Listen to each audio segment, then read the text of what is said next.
This morning, the first part of the morning will be devoted to risk assessment, risk management of regulated products in the European Union.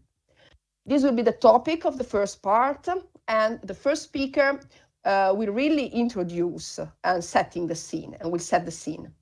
The first speaker is, I hope he is in the video already, is Takis Daskaleros. Takis is an official in the Food Processing Technologies and Novel Food Unit of the Health and Food Safety Directorate General, so the DG Sante of the European Commission, and is definitely responsible for novel foods.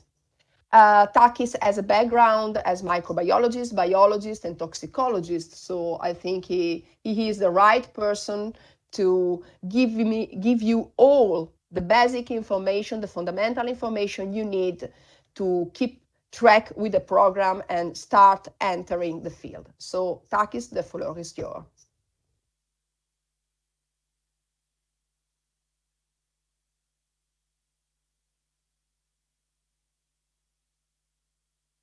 Can you hear me now? Yes. Yes, Okay, Takis, thank you we very can hear much. you. I apologize. My computer is not awake yet, did not want to cooperate. Anyways, thank you very much for the introduction, the kind words. As a start, I think I would like very much to thank the organizers, because I think this is a very, very interesting and very, very important project.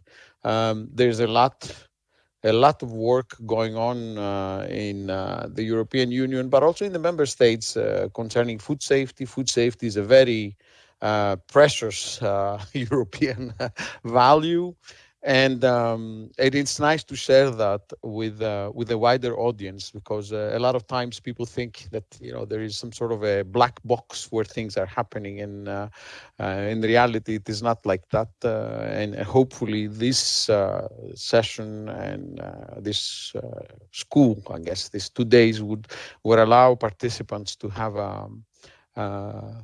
a better view of how foods and regulated food products in the European Union are assessed and are managed. I would also like to thank the colleagues from EFSA for participating and inviting us. It is a great honor and pleasure to have EFSA colleagues supporting the risk management policy making of the European Union when it comes to food safety. So that's very, very important to document. Anyways, so what I will do today is try to give you a bit of a flavor on how we're managing products, and I'm talking about always food regulated products in the European Union. Now, let me see if my how do I make this go? Because do I have control of the thing because I'm trying my buttons and it's not working. So if you can, somebody do it for me. It's not, doesn't seem to be. Yes, let me see. I'm trying to see if my apologies, but it's not moving. Okay, very good. I think as an introduction, by way of introduction, and please to the technical support colleagues, please stay online in case this goes bad. All right. I think a few caveats. The first thing, and it's not written, but I should really highlight it, is the fact that obviously when we give presentations to the outside world, these are not the official views of the European Commission, and they should not be construed or taken aside, but it's really the views of the speaker. So this is really my personal, professional, of course, how to say, summary or a presentation of the way things are managed at the European Commission level. All right, now it really and put a little bit the scope in the introduction for you, so that you know what to expect and what really you're gonna hear from this presentation. This relates to the risk management of certain regulated products in food.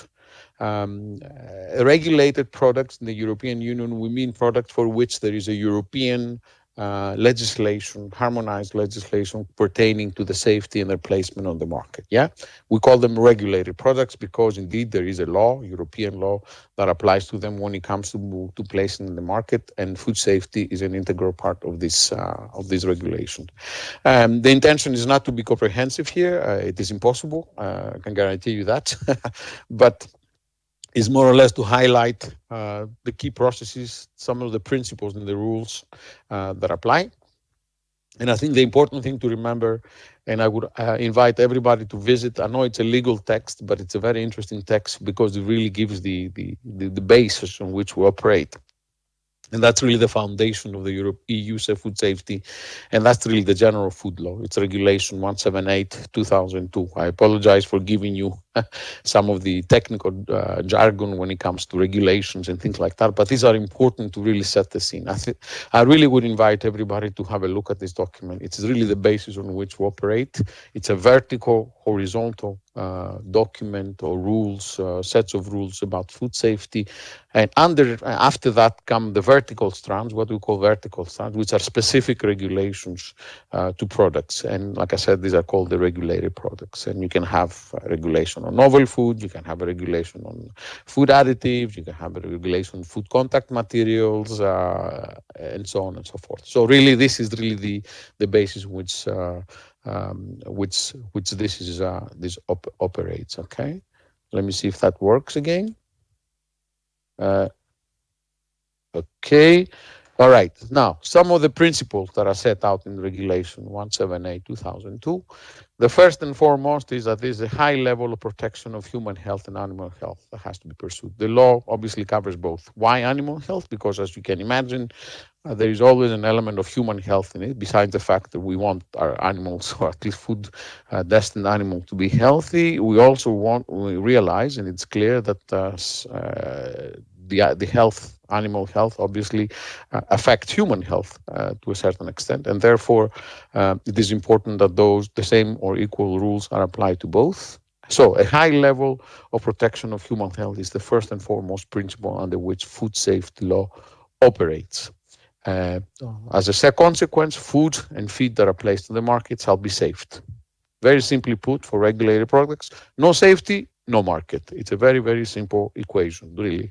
Um, and therefore, the food should not be unsafe under normal conditions of use. And also, in addition, there should be considerations when it comes to the information that is provided to the consumer about certain risks that may accompany the consumption of the food, secondary risks or precautions that need to be taken. We all know there are allergies, there are intolerances, things like that.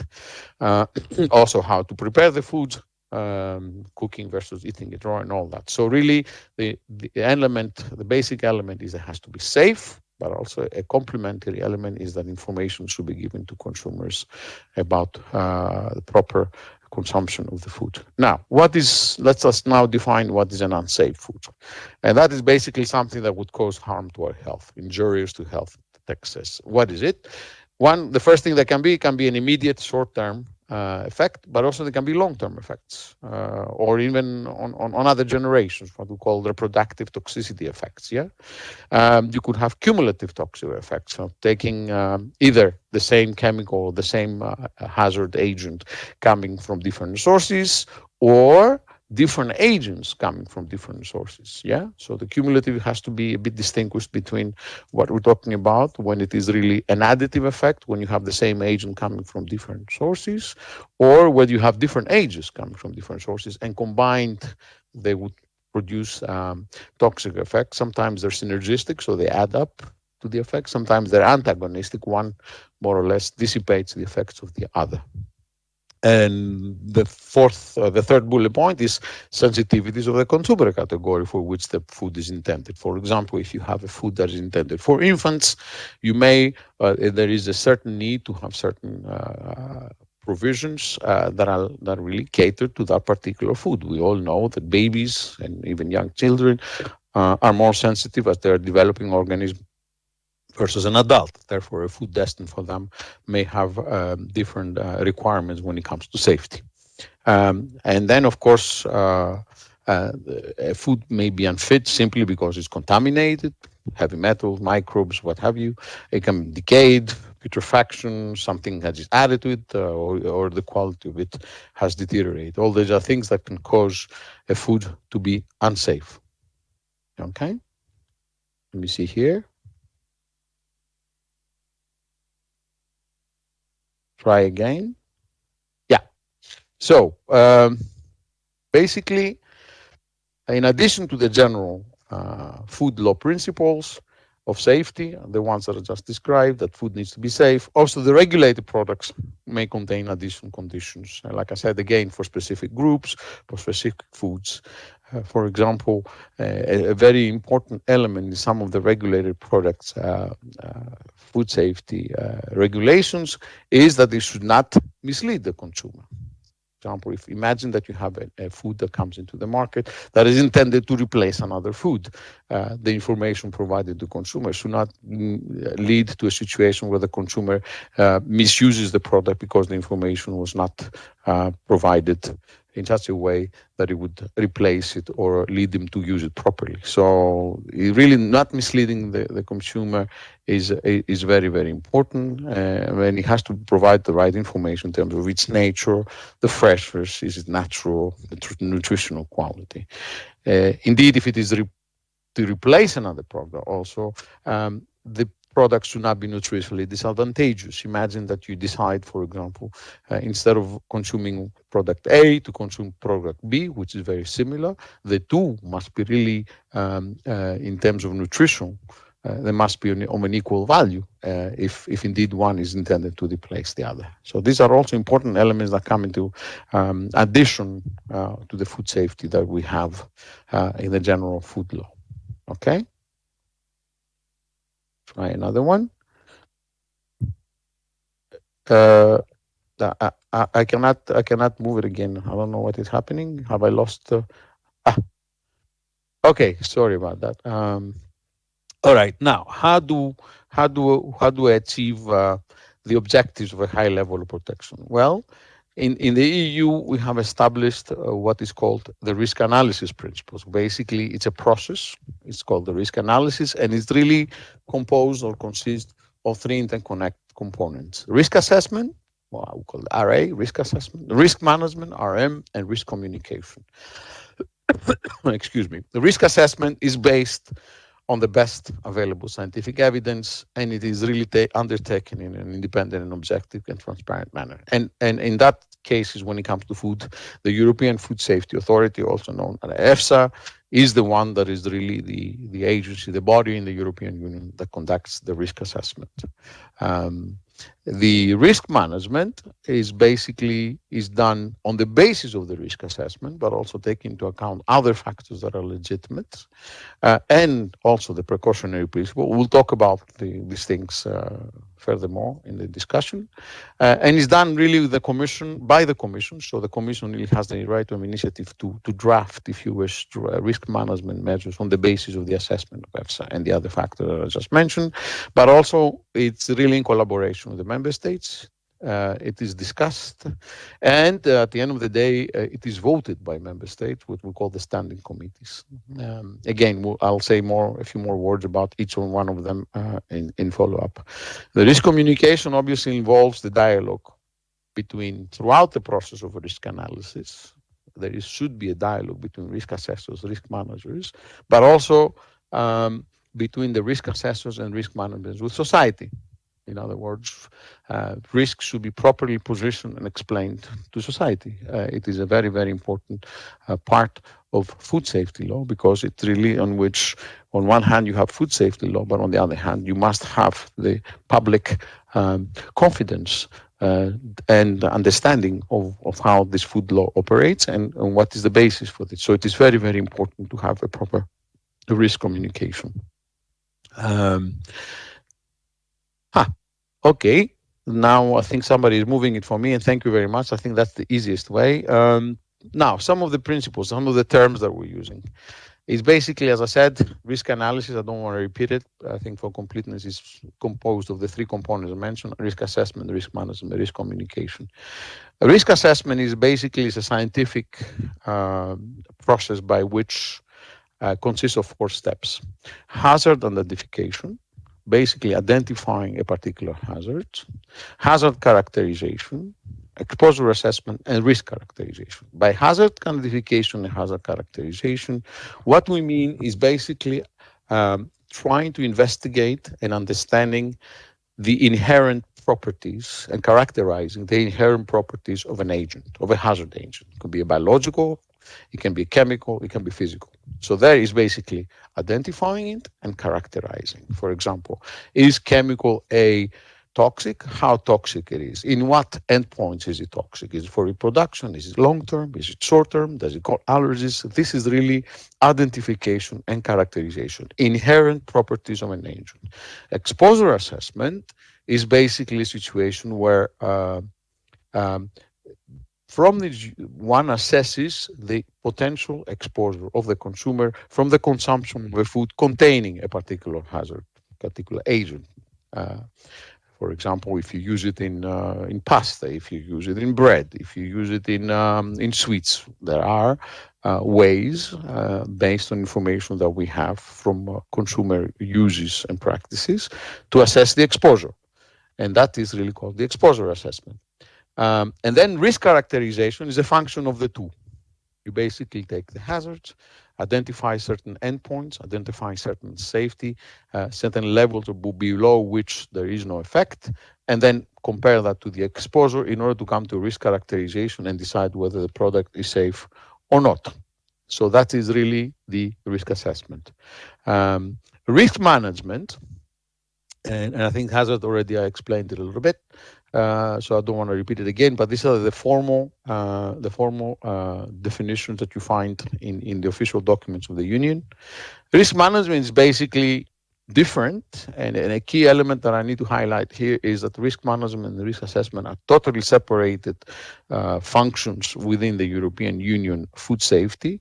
But by being separated, I mean they're done independently of each other, but with communication. Okay, so it's not to say one does and the other one doesn't see it, or the other way around. There really always a need and an interface between risk assessment and risk management, but they're independent. And basically, there it is really to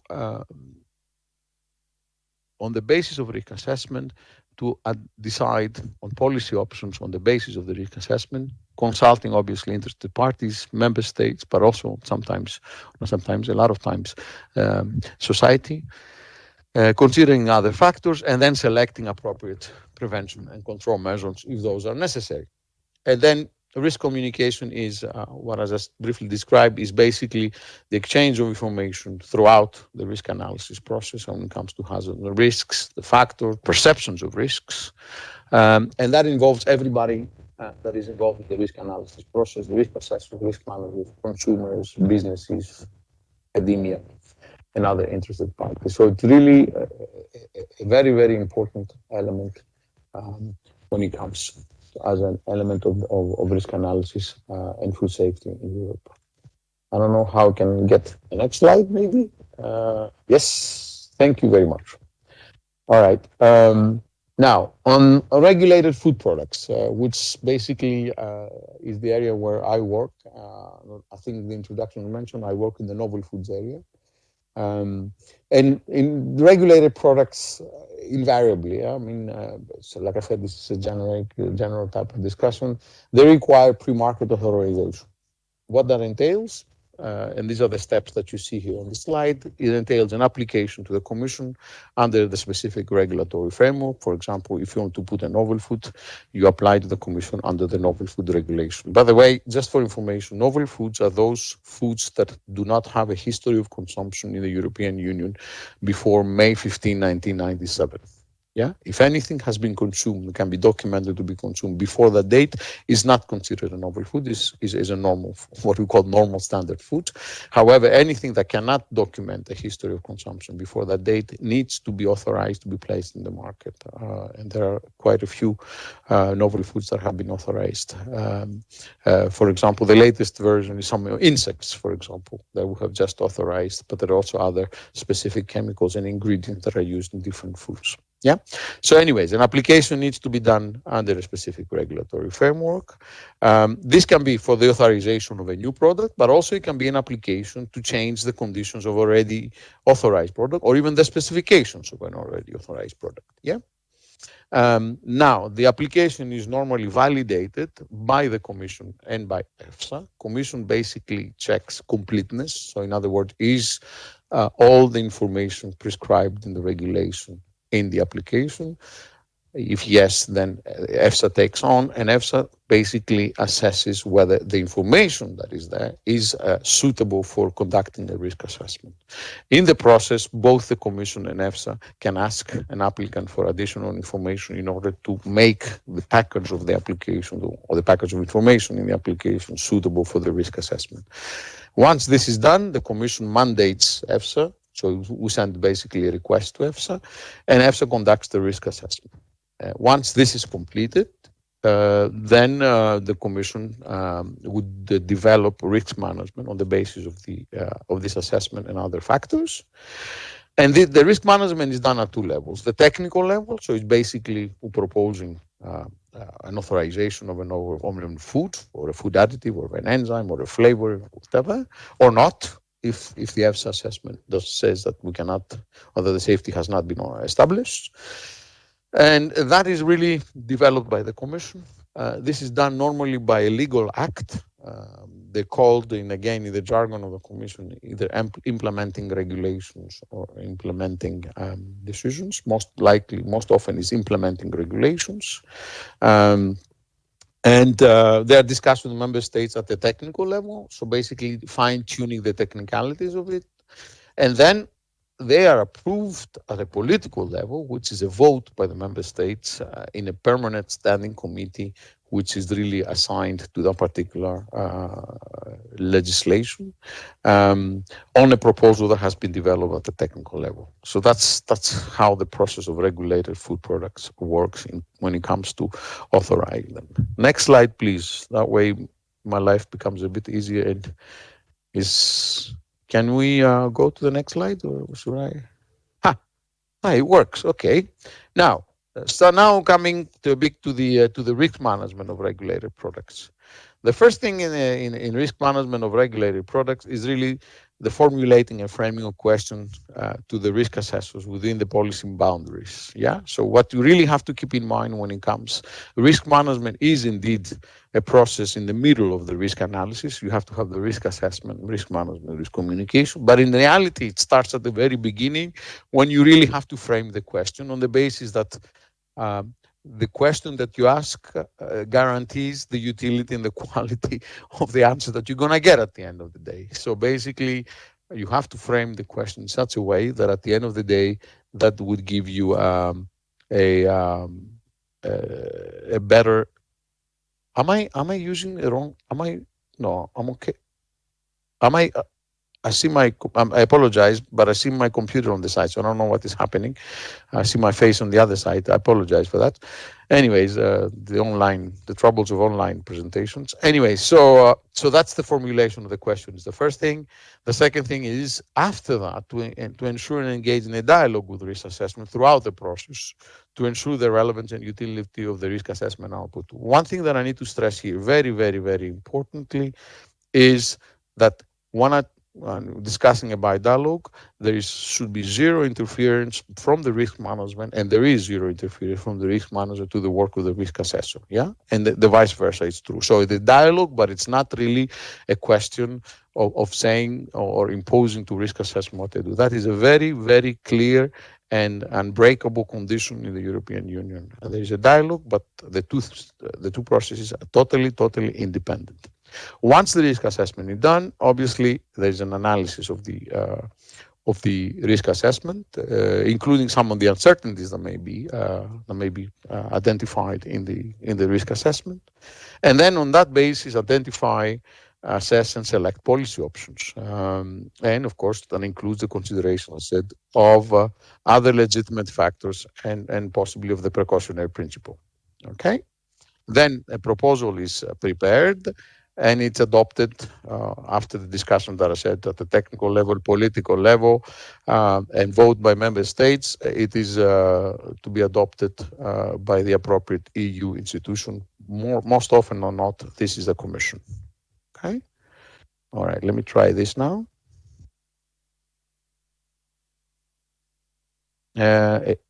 Okay. Now. like I said, the preparation of the risk management proposal is done at the technical level and is conducted in collaboration with the working group of the member state committee. So basically, member state representatives together with the commission puts a proposal, they comment, there's a discussion, and basically it's formulated to the thing that it is addresses all the concerns and all the issues that have been identified. Then before it is adopted, it is discussed and voted by the committee. And like I said, it is adopted by the appropriate EU institution. For regulated products, most often is the Commission. Although some instances, the European Parliament and the Council may play a role in the sense where we have what we call delegated acts. I apologize again for the jargon, because basically these are basically regulations or decisions that must go to the Parliament, the Council for their scrutiny, for their review before they're adopted. There are two kinds, so therefore there are two kinds. One is the immediate that the Commission adopts, and there are others where the Council and the Parliament have to the right of scrutiny.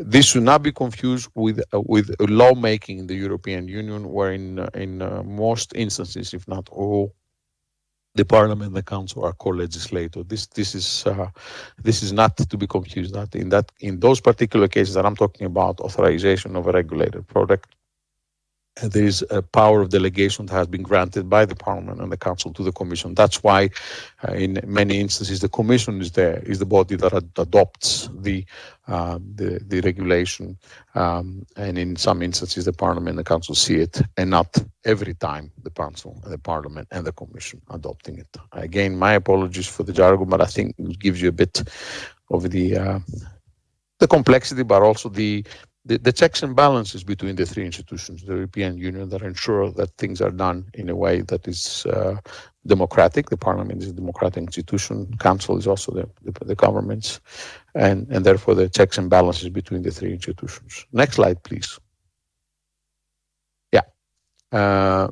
So once it's adopted, and by adoption, again, in our language, it means that basically a regulation, an act, a legal act authorizing a product or not, is adopted by the College of Commissioners, the Commission, and then it is translated into all the official languages, and it is adopted and published into the official journal of the European Union.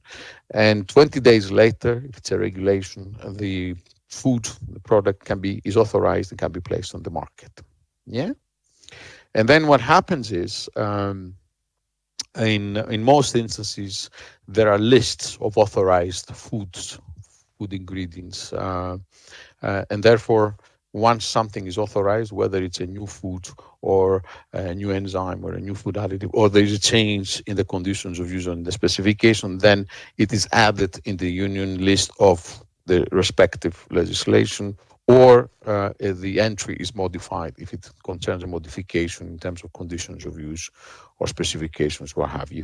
One thing, and that's the bottom part on the nota bene to note, is that the Commission may initiate and implement risk management measures to restrict, to change the conditions of use, or even to prohibit the marketing of an authorized regulated food on the basis of a revised assessment. A lot of times there are new elements are coming concerning the safety or the exposure of a food that is already authorized. EFSA conducts an assessment, the request to the Commission of a member state or its own initiative, and on that basis, the Commission may take the initiative to really change the conditions by which this food is marketed, or even prohibited its use. Yeah, so that's an important element to consider. Next slide, please. Now, this is give you an example from my area, and this is basically the Union list of novel foods. And as you can see, here is just basically the Union list. If you click on that button, then you get the whole list, the first bullet point there. And then below that are different implementing regulations, adding new or adding novel foods, or changing the conditions of use. Just to give you an example of how this could look if you were to visit the novel food site of DG Santé, of the Health and Food Safety Director General of the Commission. Next slide, please. And that's an entry. Now, this is like a novel food. It's an entry. It's an authorized novel food. You can see you have the novel food. Then you have the conditions of use where it sets out in which foods it is to be used, the levels. This is the third column. And then there are other additional specific labeling. For example, you can say that it should not be consumed by other people, or allergies, or by certain groups of the population, or by allergies, or what have you. So this is really a situation where you have an entry of a novel food in the union list. The same would apply for an enzyme or a food additive or a food contact material. Yeah. Next slide, please.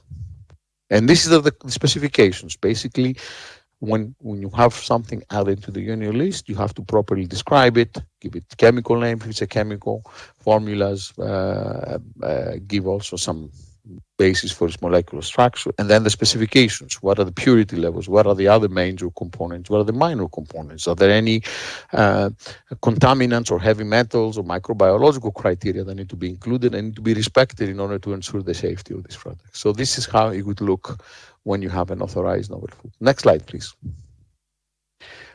Now, some of the elements that go into the risk management, because this is really the major topic that we're discussing today. So, like I said, the first and foremost is the safety requirements of the general food law and the specific applicable requirements of the sector legislation. And legitimate factors, any other relevant union law, and the precautionary principle. Please note that these elements are to be taken simultaneously and not in sequence, so you don't go safety, then eligibility. In principle, you do, because obviously you cannot mix and match all the time, but in reality they have to be taken and always look at the situation as a whole rather than as a sequence. I think that's the message that I wanted to give you. Next slide, please. Now, the important thing again when it comes to risk management is the risk assessment, risk management interface. I don't want to repeat it. Risk assessment is the foundation for risk management of foods. Addressing so the risk assessment must address the principles of the law and the specific legislation, and this is really the questions posed by the risk assessor by us. So formulating the question is very, very important, and a good communication between the two is essential, and while respecting the boundaries of and independence of the two processes. Please keep that slide as an important one when it comes to the functioning of food safety and risk assessment and risk management or risk analysis in the European Union. It's a very, very important element under which we operate. Next slide, please. Now, other legitimate factors. Basically, legislation says exactly that. Other legitimate factors. And what does it mean really in practice? Because these, as I said, they're not really specified. Maybe in some occasions, in rare occasions, they're specified. But in regulated products, they're not. There's, I say, other legitimate factors. Also, experience has shown that more often than not, they are used, but not really in a sense that would change dramatically the risk management measures that we would take. But based on experience, what are they? The health implications. And I give an example here. If a food is positioned with implicit therapeutic or medicinal function, and I'm saying implicit because if they're explicit, they have to go under the health claims regulation. So they have to get an assessment of their claims by EFSA, and it has to be documented. So, but a lot of times, as you have seen in real life, by going to places, supermarket, or looking at the pharmacies, even at the internet, there are implicit mentions of health benefits. Yeah. Medicinal function. So that's an important element to take. If the product is to be positioned that way, then obviously this needs to be factored into the risk management decision that we're making, and it can be as far as sometimes if it really is very, very strong, that measures are taken at risk management to avoid that. Now there is social elements. There's social acceptance elements. I mean. That need to be taken into account. Sometimes certain foods, because of different reasons, are not to be accepted in societies, and that's something to be considered. Ethical. People, consumers, as you know, some people have problems with the way the foods are produced, the source of origin, the stories about, animal derived, how the animals are treated and all that. So that's an important element that need to be taken into account. Next slide, please. Environmental, and that is really sometimes environmental considerations are part of the risk assessment, and therefore uh, they're integral part of the risk assessment. In other situations, like in our case for novel foods, the environmental factors are not to be considered in the risk assessment of the safety for human health. However, uh, a lot of times in discussions with member states, elements of ecology, sustainability come into play when discussing risk management. Economic cost implications that are also very, very important in some instances. And then also the situation in some member states. For example, you may authorize a new vitamin or mineral source. However, the exposure from that would exceed the level set in a particular member state. So it's very difficult to accept for the member state to say, I don't want anymore because this would exceed the recommendations that I have given nationally when it comes, for example, to vitamin D, what have you. Or the food is considered as a medicine in some member states. If that is the case, if a food is considered as a medicine in a member state, it cannot be marketed as food. I'm sorry, if a material is classified as a medicine in a member state, it cannot be marketed as food because the medicinal regulations take precedence over food. So there are these considerations. What I wanted to highlight here is they need to be addressed and taken into account. In my experience, very rarely there's, but not never, rarely, or less often, if you wish, there will be such of such importance that it would affect dramatically the risk management. I do have a couple of situations on this last bullet point where a food was implicitly or would have been implicitly be positioned as a medicine, implicitly, yeah, not explicitly, and member states reacted to that because they realized that this will create confusion in the consumer and may cause more problems than not. So it does happen. It needs to be taken into account in each and every case when discussing these things. But I would say it's a gradient when it comes to how much importance does it take into really deciding as a decisive factor for the authorization. But it is important. That's the point that I wanted to highlight. Next slide, please. Now, the precautionary principle, and that's something that I always put in discussions because there is always a big confusion between precautionary principle and a precautionary approach. They're not the same things. There is a communication of 2000, I think, which clearly sets out what the precautionary principle is in the EU context. And that is really a risk management and not a risk assessment tool. And please, if I may take one key message among others in this presentation, is really on the precautionary principle. A precautionary approach may be used when it comes to risk assessment in making sure that you are on the side of caution, that you use certain default values that are not that are important, things like that. But really, it should be like that. Now, risk management using the precautionary principle requires, first of all, the conduct of a risk assessment. You must have a risk assessment first, and the risk must be identified, but it cannot be properly characterized. Yeah, that is really when the precautionary principle comes. Identified risk, but not quantified risk.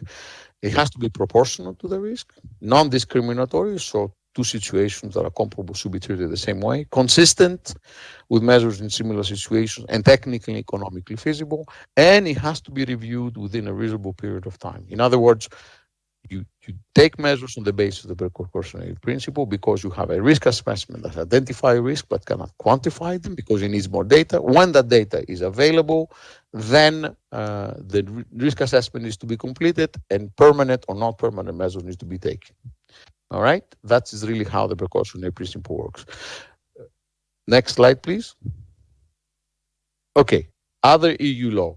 unless specified in the applicable regulated product legislation, all regulated food products are also subject to the provision of all other EU legislation. Okay? And it can be contaminant, pesticide, hygiene, intended uses, whatever. So, in other words, in addition to what you have for the specific legislation, in addition to the general food law, you also have other uh, uh, EU legislation that may apply. Next slide, please.